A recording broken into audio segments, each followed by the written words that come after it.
नमस्कार, गुलिस्तान न्यूज में आपका स्वागत है और खबर उत्तराखंड के साथ मैं शीतल शर्मा। बुलेटिन की शुरुआत अहम खबरों से करेंगे। राज्यपाल लेफ्टिनेंट जनरल गुरमीत सिंह से राजभवन में महिला क्रिकेट विश्व कप विजेता टीम के सदस्य और उत्तराखंड की बेटी स्नेह राणा ने शिष्टाचार भेंट की है। राज्यपाल ने स्नेह राणा को स्मृति चिन्ह और शॉल भेंट कर सम्मानित किया है। उन्होंने भारतीय महिला क्रिकेट टीम की शानदार जीत पर बधाई देते हुए कहा कि उपलब्धि पूरे देश और उत्तराखंड के लिए गर्व का विषय है। राज्यपाल ने कहा कि स्नेह राणा ने अपने समर्पण और उत्कृष्ट प्रदर्शन से प्रदेश का नाम रोशन किया और वे उत्तराखंड की बेटियों के लिए प्रेरणा स्रोत हैं। इस अवसर पर स्नेह राणा की माताजी भी मौजूद रहे।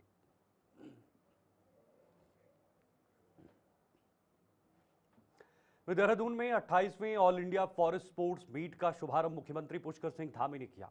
इस अवसर पर वन मंत्री सुबोध उनियाल भी मौजूद रहे। 16 दिसंबर तक चले जाने इस राष्ट्रीय आयोजन में देश के 28 राज्यों और 8 केंद्र शासित प्रदेशों की टीमें भाग ले रही हैं। मुख्यमंत्री ने कहा कि 4000 से अधिक खिलाड़ी, कोच और अधिकारी इसमें हिस्सा ले रहे हैं, जो उत्तराखंड के लिए गौरव की बात है।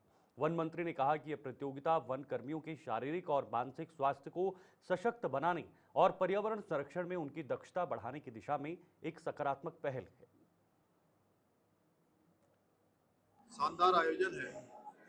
मैं ऑलरेडी प्रधानमंत्री जी का और आदरणीय वन मंत्री जी का मैं धन्यवाद करता हूं हमको ये मेजबानी देने के लिए, जहां 28 राज्यों और 8 केंद्र शासित प्रदेशों के खिलाड़ी इसमें भाग ले रहे हैं और सब मिलाकर खिलाड़ी और हमारे कोच और वन विभाग के सभी अधिकारी कर्मचारी मिलाकर 4000 से अधिक लोग आज इस वन खेलकूद प्रतियोगिता में प्रतिभाग कर रहे हैं।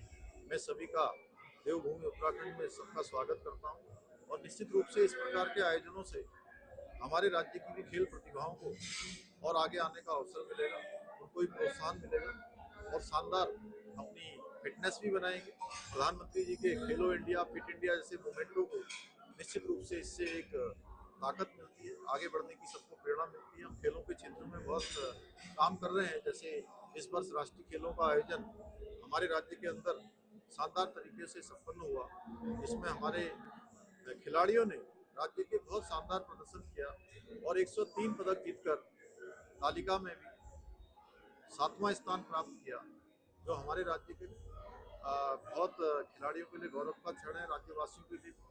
और इसके राष्ट्रीय खेलों के माध्यम से देवभूमि खेल भूमि की ओर भी अग्रसर हुई है और हम आगे भी अनेक जैसे नई खेल नीति लाकर हमने खिलाड़ियों को प्रोत्साहन का काम किया है। अभी कल ही हमारे राज्य की बेटी जिसने महिला क्रिकेट में शानदार प्रदर्शन करने वाली टीम का सदस्य थी, उनको भी प्रोत्साहित करने के लिए हम आगे आए। हम हमेशा खेल खिलाड़ियों के प्रोत्साहन के लिए प्रतिबद्ध है, संकल्पबद्ध है। आउट ऑफ टर्न खिलाड़ियों की जो नियुक्ति का प्रावधान भी हमने किया है। खेल कोटा जो पहले समाप्त हो गया था, उसको फिर से हमने प्रारंभ किया। आयोजन है जो आज इसको सौभाग्य मिला दूसरी बार उत्तराखंड को बनने का, और इसका बड़ा भव्य आयोजन यहाँ पे हुआ। माननीय मुख्यमंत्री जी के द्वारा इसका उद्घाटन किया गया और मैं इस भव्य आयोजन के लिए अपने वन विभाग के हॉप से लेकर के सभी अधिकारियों कर्मचारियों को बहुत बहुत बधाइयाँ देता हूँ कि बहुत शानदार आयोजन था और जिसमें पूरे देश के अलग अलग राज्यों के वन विभाग के बड़े बड़े अधिकारी यहाँ पर शामिल हुए हैं। हमारे डीजी फॉरेस्ट भी इसमें आए और 36 टीमों ने प्रतिभाग कर रही है राज्यों से, केंद्र शासित प्रदेशों से और फॉरेस्ट संस्थान जो हमारे हैं, जैसे आपका wild life institute of India है, आपका FRI है, आपका गवर्नमेंट ऑफ इंडिया का मिनिस्ट्री ऑफ एनवायरमेंट है, ये और 3500 के आसपास खिलाड़ी प्रतिभा कर रहे हैं। तो एक बहुत शानदार आयोजन है, बहुत शानदार इसमें मार्च पास्ट का आयोजन भी किया गया। और मैं कुल मिलाकर के इस आयोजन के पीछे मानसिकता ये शुरुआत ये थी कि हमारा वन कर्मी जो पर्यावरण को बचाने में, वनों को बचाने में, क्योंकि वनी जीवन है जो महत्वपूर्ण भूमिका निभाता है, वो मानसिक और शारीरिक रूप से स्वस्थ रहे। तो इन खेलों का आयोजन से निश्चित रूप से वो अनुशासित भी होता है और मानसिक और शारीरिक स्वस्थता के साथ जो दुनिया की आज सबसे बड़ा चैलेंज है दुनिया के सामने ग्लोबल वार्मिंग और क्लाइमेट चेंज का, उसमें इस स्वच्छता के साथ वो निश्चित रूप से एक प्रहरी के रूप में काम करेगा और दुनिया में आने वाली पीढ़ी के जीवन को बचाने में उसकी बहुत महत्वपूर्ण भूमिका होगी। ये प्रेरणा उनके खेलों के माध्यम से मिलेगी और मुझे, क्योंकि ये पिछली बार छत्तीसगढ़ में इसका आयोजन किया था और हमारा प्रयास हमेशा ये रहा है कि जो भी आयोजन हो वो पिछले से बेहतर हो। तो पिछले से बेहतर आयोजन में निश्चित मुझे पूरा उम्मीद है बेहतर आयोजन होगा, बेहतर व्यवस्था है और सभी का जो लोग यहाँ पर देवभूमि में आए हैं, ये देवभूमि है, वीर भूमि है, वन भूमि है, खेल भूमि है। तो हम यहाँ पर इन सभी का स्वागत भी कर रहे हैं और पूरा विश्वास है कि सारे खिलाड़ी अपना सर्वश्रेष्ठ प्रदर्शन करने का प्रयास करेंगे। और मुझे उम्मीद है कि उत्तराखंड की टीम एक बार फिर तो वहीं मुख्यमंत्री पुष्कर सिंह धामी की अध्यक्षता में सचिवालय में हुई कैबिनेट बैठक में राज्य स्थापना रजत जयंती के अवसर पर राष्ट्रपति द्रौपदी मुर्मू और प्रधानमंत्री नरेंद्र मोदी के मार्गदर्शन के लिए आभार व्यक्त किया है। बैठक में संविदा कर्मचारियों के विनियमितीकरण को लेकर अहम निर्णय लिया गया है, जिसके तहत वर्ष 2018 तक 10 वर्ष की सेवा पूरी कर चुके कर्मचारियों को नियमित किया जाएगा। कैबिनेट ने कहा कि केंद्र नेतृत्व के प्रेरक संदेशों से उत्तराखंड को सतत विकास, लोक कल्याण और नवाचार की दिशा में आगे बढ़ाने का संकल्प और मजबूत हुआ है। बैठक में कुल 12 प्रस्तावों पर चर्चा हुई है। तो फिलहाल आपको बता दें, बैठक जो हुई थी कैबिनेट बैठक, इन प्रस्तावों पर मोहर लगी है। शहरी विकास विभाग के प्रस्ताव पर मोहर लगी है। कल हमने आपको बताया था कि एक बड़ी बैठक हो और उसी की कुछ महत्वपूर्ण अपडेट या उस बैठक की आउटकम क्या है वो आप सबके सामने है। शहरी विभाग निदेशालय पीएमयू के गठन को मंजूरी और 4 पद इसके लिए स्वीकृत किए गए हैं। ये इस बैठक का एक अहम हिस्सा। वित्त विभाग में टेंडर प्रक्रिया में इंश्योरेंस के तहत बीमा की भी गारंटी होगी। इसको भी इस प्रस्ताव पर मोहर लगी है। इस बैठक में संविदा और दैनिक वेतन कर्मियों के नियमितीकरण की कट ऑफ डेट जो है वो तय की गई है। इसके साथ ही आपदा प्रभावितों को 5-5 लाख की सहायता राशि मंजूर। देखिए, बहुत मायनों में अहम ये बैठक रही है। कल हमने आपको बताया भी था, देवभूमि परिवार योजना के तहत हर परिवार को आईडी मिलेगी। इसके साथ ही उपनल कर्मचारियों पर कैबिनेट उप समिति बनेगी और 2 माह में रिपोर्ट दी जाएगी। उपनल कर्मचारियों को लेकर यह बहुत खास था। उपनल अब विदेशों में भी नियुक्ति करेगा और विदेश मंत्रालय में रजिस्ट्रेशन इसका होगा। यह फैसला भी इस कैबिनेट बैठक में लिया गया है। इस प्रस्ताव पर भी मोहर लगी हुई है। ये तमाम चीजें थी जिन पर कल इस बैठक में मोहर लगी हुई है। आउटसोर्स है या नहीं है? इसमें पुरानी नियमावली में आउटसोर्स नहीं है। इस वाली में नहीं बना, पुरानी नियमावली में आउटसोर्स नहीं है और जो 24 वाला तो आउटसोर्स पे उस पे आउटसोर्स पे लागू नहीं होगा। वो तो आउटसोर्स के अलावा जो मैंने पढ़ा आपको, दैनिक वेतन, संविदा, नियत वेतन, अंशकालिक, तदर्थ रूप से जो कार्य कर रहे हैं उनके लिए लागू होगा। तो वर्तमान में कट ऑफ आपका 2018 से 10 साल यानी कि 2008 से जो पूर्व से काम कर रहे हैं वो होंगे। लेकिन भविष्य के लिए कट ऑफ क्या होगी वो 2000 देखिए, अभी वो टेंटेटिव नंबर बताया जाना अभी संभव नहीं होगा मेरे लिए। वो अगर होगा हमारे पास इकट्ठा तो हम उसको अलग से अवेलेबल आपको करा देंगे, उसको अलग से उपलब्ध करा देंगे। इसमें आउटसोर्स के भी बात नहीं इसमें आगे मैं आ रहा हूँ। इसके अलावा अगला मत था ये आपदा प्रबंधन और पुनर्वास विभाग का मत था। इसमें जो 5 अगस्त 2025 को उत्तरकाशी के विकासखंड भटवाली में धराली गांव में और उसके आसपास के क्षेत्रों में जो बादल फटने की घटना हुई थी, इसके अतिरिक्त प्रदेश के अन्य क्षेत्रों में भी जो घटनाएं हुई थी उसके संबंध में आज किस तरह से लोगों को सहायता प्रदान की जाए उसके बारे में विचार विमर्श हुआ। तो सबसे पहला निर्णय ये हुआ उसमें कि जो भी मृतक हुए हैं, आपदा से मृतक हुए हैं, उनको अभी तक आपदा SDRF मद में 4 लाख की धनराशि थी, उसको 5 लाख करने का माननीय मंत्रिमंडल का निर्णय हुआ। और इसके अतिरिक्त जो पक्के मकान जो ध्वस्त हुए हैं, आवासीय मकान जो ध्वस्त हुए हैं, उनके संबंध में ये निर्णय हुआ कि उसमें पहले व्यवस्था थी पर्वतीय क्षेत्रों में 3 लाख रुपए देने की और मैदानी क्षेत्रों में 2,80,000 रुपए देने की व्यवस्था थी। इसमें ये निर्णित किया गया जो पक्के मकान हैं उनको 5 लाख रुपए दिया जाएगा और जो कच्चे मकान हैं या जो झोपड़ियां हैं उनके लिए जो SDRF मद में व्यवस्था है 3 लाख और 2,80,000, उसमें 1 लाख अतिरिक्त मुख्यमंत्री राहत कोष से उसमें। उपनल से विषय एक और विषय भी आज माननीय मंत्रिमंडल के समक्ष प्रस्तुत किया गया। उसमें जैसा कि आप विदित हैं कि उपनल जो है अभी तक तो उत्तराखंड के जो निगम या हमारे विभिन्न जो सरकारी विभाग है वहां पर अपने कर्मचारियों को प्रायोजित करता है, लेकिन अब विदेशों में भी जो युवा लोग हैं और जो पूर्व फौजी हैं, पूर्व फौजियों के जो आश्रित हैं, उनको भी रिक्रूटिंग एजेंसी के रूप में इसे अपने को दर्ज कराना है भारत विदेश मंत्रालय के साथ। तो उसके क्रम में कुछ चेंजेस हम लोगों को आवश्यक थे उनके मेमोरेंडम ऑफ आर्टिकल में और आर्टिकल ऑफ एसोसिएशन में। तो पहला चेंज ये किया कि जो उसका ऑब्जेक्टिव है का जो ऑब्जेक्टिव है उसमें ओवरसीज एम्प्लॉयमेंट के लिए रिक्रूटिंग एजेंसी का कार्य उपनल के पास आज तक नहीं था, तो उसमें परिवर्तन करके ये कार्य उसमें जोड़ दिया गया है। दूसरा जो प्रमुख जो चेंज किया गया है आर्टिकल ऑफ एसोसिएशन में, हम लोग क्योंकि उपनल जो है वो एक कॉर्पोरेशन है और कॉर्पोरेशन में जैसा आपको मालूम है कि 30% हमारा इनकम टैक्स लगता है, तो लगभग हम लोग 3-3.5 करोड़ रुपए प्रति माह प्रत्येक साल इनकम टैक्स देते थे। हम लोगों ने इनकम टैक्स वालों से बात करी और उन्होंने फिलहाल हमें प्रोविजनल कंडीशन के अंतर्गत हमें इसमें रिबेट दे दी है, लेकिन हमें 2027 तक इसमें परिवर्तन करने थे। अपने जो आर्टिकल ऑफ एसोसिएशन है वो परिवर्तन आज कर दिया गया है। उसमें प्रमुखता यह है कि इनकेस अगर उपनल कभी भविष्य में अगर इसका डिसोल्यूशन होता है तो जितने समस्त जो उसके एसेट्स हैं और जो उसके बाद पैसा रहेगा वो इसी प्रकार की जो वेलफेयर एक्टिविटीज पूर्व सैनिकों के लिए जो गठित होगी उसमें मर्ज होगी, ना कि शेयर होल्डर्स के डिविडेंड पे या उनको वापसी नहीं किया जाएगा। टैक्स में जो रिलैक्सेशन है ये ओवरसीज एम्प्लॉयज के लिए सभी के लिए नहीं, ये सभी के लिए है, क्योंकि ये अपने आप में कॉर्पोरेशन है तो 30% का टैक्स देना पड़ता है। तो ये तो दीपेन जी विदेशों में भी धरने प्रदर्शन शुरू हो जाएंगे डेवलप करने के लिए आने वाले टाइम में। भाई विदेश जाएंगे तो वहाँ भी धरने प्रदर्शन शुरू हो जाएंगे।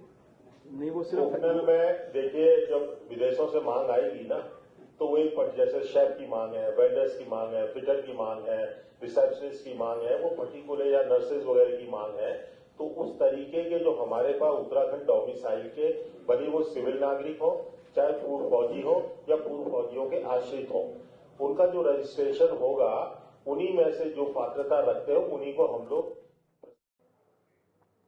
चलिए फिलहाल वक्त एक छोटे से ब्रेक का है, आप बने रहिए हमारे साथ, खबरों का सिलसिला जारी है। चलिए ब्रेक के बाद एक बार फिर से आप सभी का बहुत बहुत स्वागत है। उत्तराखंड की खबरों में आगे बढ़ेंगे। विधानसभा अध्यक्ष और कोटद्वार विधायक ऋतु खंडूड़ी भूषण ने वार्ड नंबर 12 स्थित राजकीय प्राथमिक विद्यालय में विद्यार्थियों के लिए क्षेत्रवासियों के सहयोग से बनाए गए टीन शेड का लोकार्पण किया है। इस अवसर पर विद्यालय परिवार और स्थानीय नागरिकों ने उनका गर्मजोशी से स्वागत किया है।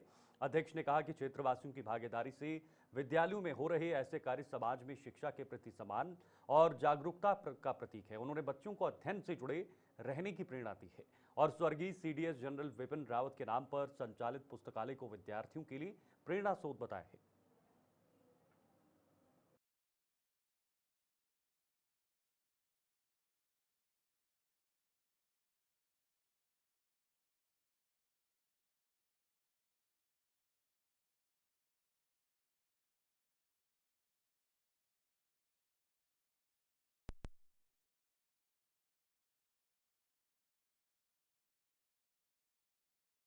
प्राथमिक विद्यालय है हमारा, जो वार्ड नंबर 12 में 4 नंबर से जाना जाता है। वहाँ मैं पहुँची और मुझे बहुत ही प्रसन्नता हुई यहाँ देखकर कि हमारे जो छोटे छोटे नन्हे बच्चे हैं वो कितने टैलेंटेड हैं और कितना सुंदर उन्होंने यहाँ पर कार्यक्रम किया। कल ही मैंने बोला और आज उनका बहुत ही सुंदर कार्यक्रम की प्रस्तुति यहाँ पे थी, चाहे बच्चों ने गीत गाया हो, नृत्य किया हो, बहुत ही सुंदर था। मैं डंडियाल जो मैडम जो उनकी प्रिंसिपल हैं उनको बहुत बधाई देती हूँ, साथ ही साथ सारी टीचर्स को भी बधाई देती हूँ। छोटे बच्चों के साथ काम करना बहुत आसान नहीं है, बहुत कठिन है, लेकिन हम ये भी जानते हैं कि यहीं से बेस बनता है बच्चे का, यहीं से वो सीखना शुरू होता है, यहीं से कैरेक्टर बिल्डिंग होती है। और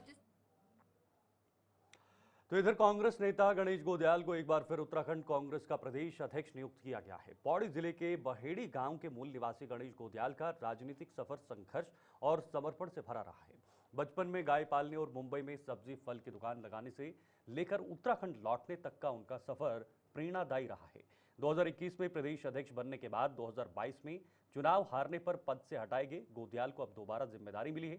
उन्होंने कहा कि उनकी प्राथमिकता पार्टी को एकजुट कर मिशन 2027 की तैयारियों में सभी कार्यकर्ताओं को साथ लेकर चलना है। जी बिल्कुल, मैं कांग्रेस हाईकमान का, आदरणीय हमारे राष्ट्रीय अध्यक्ष खड़गे जी का, आदरणीय राहुल जी का, आदरणीय वेणुगोपाल जी का, आदरणीय शैलजा जी का और हमारे जो सेक्रेटरीज हैं, जो सह सचिव हैं, सह प्रभारी हैं, उन सब का मैं और स्टेट लीडरशिप का मैं धन्यवाद ज्ञापित करता हूं कि उन्होंने विश्वास फिर व्यक्त किया और सभी को जो हमारे निवर्तमान अध्यक्ष हैं उनको भी एकोमोडेट। वहीं देहरादून में 14 से 16 नवंबर तक Doon international school city campus में 7वां देहरादून लिटरेचर फेस्टिवल आयोजित होगा। वसुधैव कुटुंबकम वॉइसेस ऑफ यूनिटी थीम पर आधारित यह फेस्टिवल साहित्य, सिनेमा, संगीत और संस्कृति का अनोखा संगम बनेगा। इस बार मुख्यमंत्री पुष्कर सिंह धामी, जस्टिस डीवीआई चंद्रचूड़, रस्किन बॉन्ड, नंदिता दास, शेफाली शाह, जया किशोरी और विशाल रेखा भारद्वाज जैसी कई प्रसिद्ध हस्तियां हिस्सा लेंगी। राज्य गठन की 25वीं वर्षगांठ पर उत्तराखंड की लोक संस्कृति को विशेष स्थान दिया जाएगा। वहीं पहली बार गार्डियंस ऑफ हिमालयस शिवानी और रस्किन बॉन्ड अवार्ड भी प्रदान किए जाएंगे। आगे बढ़ेंगे। दिल्ली में हुई हालिया कार विस्फोट घटना के बाद उत्तराखंड पुलिस ने राज्य भर में सुरक्षा व्यवस्था को और सुदृढ़ करने के लिए व्यापक फ्लैग मार्च आयोजित किए हैं। कुल 62 स्थानों पर वरिष्ठ अधिकारियों के नेतृत्व में फ्लैग मार्च निकाले गए, जिनमें हर की पैड़ी, ऋषिकेश, श्री बद्रीनाथ धाम, देहरादून, हल्द्वानी, नैनीताल और अन्य प्रमुख जिला मुख्यालय भी शामिल थे। पुलिस, पीएससी, किवारटी और होमगार्ड के जवान शहरों, बाजारों, बस अड्डों, रेलवे स्टेशनों और भीड़ भाड़ वाले क्षेत्रों में पैदल गश्त कर सुरक्षा निरीक्षण कर रहे हैं। अधिकारियों ने आम जनता से किसी भी संदिग्ध गतिविधि की तुरंत सूचना देने की अपील की है। वहीं दिल्ली में हाल ही में हुई आतंकवादी घटना के बाद नैनीताल में भी सुरक्षा कड़ी कर दी गई है। जनपद के सभी प्रवेश द्वारों पर पुलिस द्वारा सघन चेकिंग अभियान चलाया जा रहा है, जबकि नगर में फ्लैग मार्च और दिन रात्रि पेट्रोलिंग की जा रही है। एसपी जगदीश चंद्र ने बताया कि पुलिस शहर में प्रवेश करने वाले व्यक्तियों और वाहनों की सतत जांच कर रही है, ताकि आम जनता में सुरक्षा की भावना बनी रहे और असामाजिक तत्व भयभीत हों। नागरिकों से अपील की गई है कि किसी भी संदिग्ध व्यक्ति या वाहन को देखकर तुरंत पुलिस को सूचना दें। घटनाओं के बाद पूरे प्रदेश में हाई अलर्ट जारी किया गया है। जनपद नैनीताल में भी जगह जगह चेकिंग की जा रही है। जनपद के जितने भी बैरियर्स हैं, जहां पे भी पुलिस के नाके हैं, उन सभी जगहों पे सघन चेकिंग की जा रही है।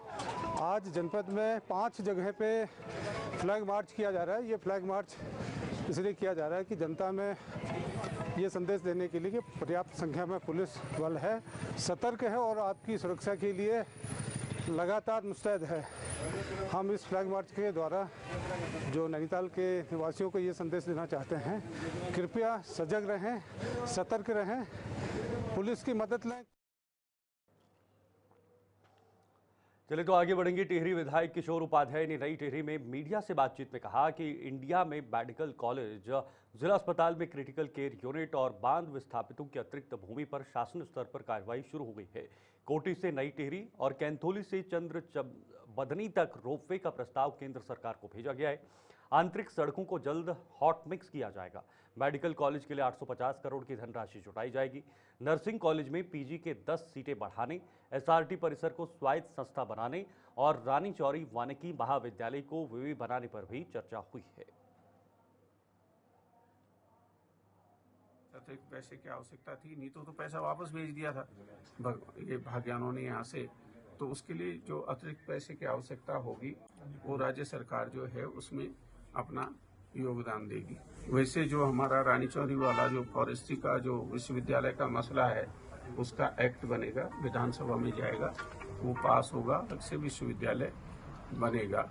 तो इस तरह से जितनी सड़कों की बातें हैं, बाकी चीजें हैं, जो 20 सूत्रीय जो एक पूरा, उससे भी बड़ा जो विषय है वो ओबीसी आरक्षण का है और उसमें जिस तरह से प्रताप। हरिद्वार में जिलाधिकारी मयूर दीक्षित ने पौराणिक महत्व वाले भीमगौड़ा कुंड क्षेत्र का निरीक्षण किया है और उन्होंने क्षेत्र के सौंदर्यीकरण, सफाई और अतिक्रमण हटाने को लेकर अधिकारियों को महत्वपूर्ण दिशा निर्देश दिए हैं। जिलाधिकारी ने कहा कि कुंड का विकास धार्मिक महत्व के अनुरूप होना चाहिए, जिससे श्रद्धालुओं को बेहतर सुविधाएं उपलब्ध हो सकें। भीमगौड़ा का जो कुंड है वहाँ पर निरीक्षण किया गया, जो कि काफ़ी एक पौराणिक स्थल भी है और वहाँ पे काफ़ी टूरिस्ट भी आते जाते हैं। उस स्थल पर इस बार बारिश के कारण कुछ लैंडस्लाइडिंग हुई थी और साथ ही वहाँ पर जो स्थानीय नागरिक थे उनके द्वारा बताया गया कि यहाँ पर जो पानी आता है कुंड में, उसमें कुछ समस्याएं आ रही हैं। साथ ही वहाँ पर अतिक्रमण और रख रखाव की कमी की वजह से टूरिस्ट के आवागमन में कमी हो रही थी, जिसको बेटर करने के लिए साथ ही आने वाले कुंभ महोत्सव से दिल्ली में हुए धमाके के बाद उत्तराखंड पुलिस ने राज्य में सुरक्षा और जांच प्रक्रियाओं को तेज कर दिया है। विशेष पुलिस टीमों का गठन कर रासायनिक पदार्थों की बिक्री खरीद की गहन जांच शुरू की है। देहरादून और ऋषिकेश में केमिकल विक्रेताओं और गोदामों की अचानक निरीक्षण की गई। एसएसपी अजय सिंह ने बताया कि sodium nitrate, potassium nitrate, sulphur जैसे रसायनों के स्टॉक और बिक्री रिकॉर्ड की भी जांच की जा रही है। जो दिल्ली में ब्लास्ट की घटना हुई थी उसको देखते हुए प्रदेश के पुलिस महानिदेशक महोदय द्वारा भी लगातार चेकिंग के निर्देश जारी हुए थे। इस क्रम में रेलवे स्टेशन, भीड़ भाड़ वाले स्थान, मॉल्स आदि में भी चेकिंग अभियान और आकस्मिक रूप से जो हमारे बॉर्डर्स हैं, जो अंतर्राज्यीय जनपद के बॉर्डर्स हैं, वहाँ पर भी हम अलग अलग तरीके से वहाँ पर बैरियर्स लगाकर और अलग अलग समय में ऐसे वाहनों की लगातार चेकिंग कर रहे हैं। इधर नैनीताल के हर्मिटेज सभागार में सेवानिवृत्त राजकीय पेंशनर्स कल्याण एसोसिएशन का सम्मान समारोह आयोजित हुआ है। समारोह में 80 वर्ष से अधिक आयु के बुजुर्गों को स्मृति चिन्ह भेंट कर सम्मानित किया गया। अधिवेशन में पेंशनधारियों ने अपनी समस्याओं पर विचार साझा किए और सीएम महामंत्री बहादुर सिंह बिष्ट ने मुख्यमंत्री से आग्रह किया कि पेंशनर राशि की कटौती अवधि 15 वर्ष से घटाकर 10 वर्ष 8 माह की जाए और गोल्डन कार्ड योजना में दोबारा से सम्मिलित होने की अनुमति दी जाए।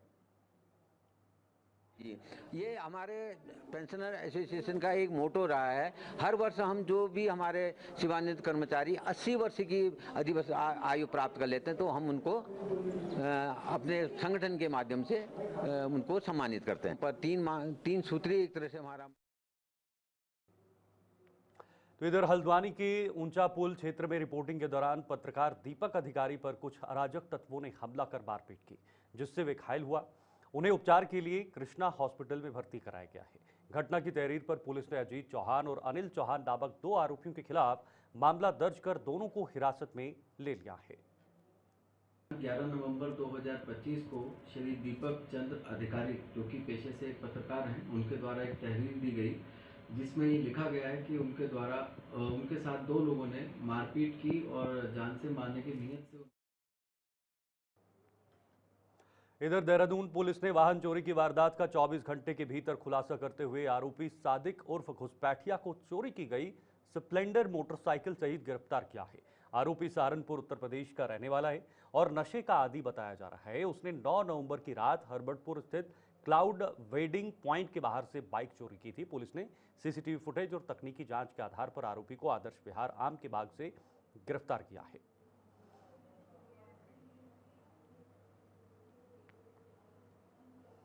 वहीं बागगंगा के पावन तट पर परमार्थ निकेतन में 10 दिवसीय निःशुल्क मोतियाबिंद चिकित्सा शिविर का समापन हुआ है।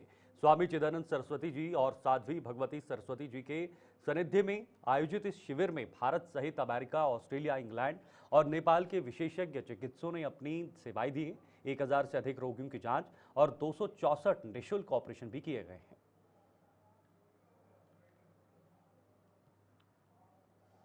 चलिए, खबर उत्तराखंड में अभी के लिए फिलहाल इतना ही। वक्त एक ब्रेक का है, आप बने रहिए हमारे साथ, खबरों का सिलसिला जारी है।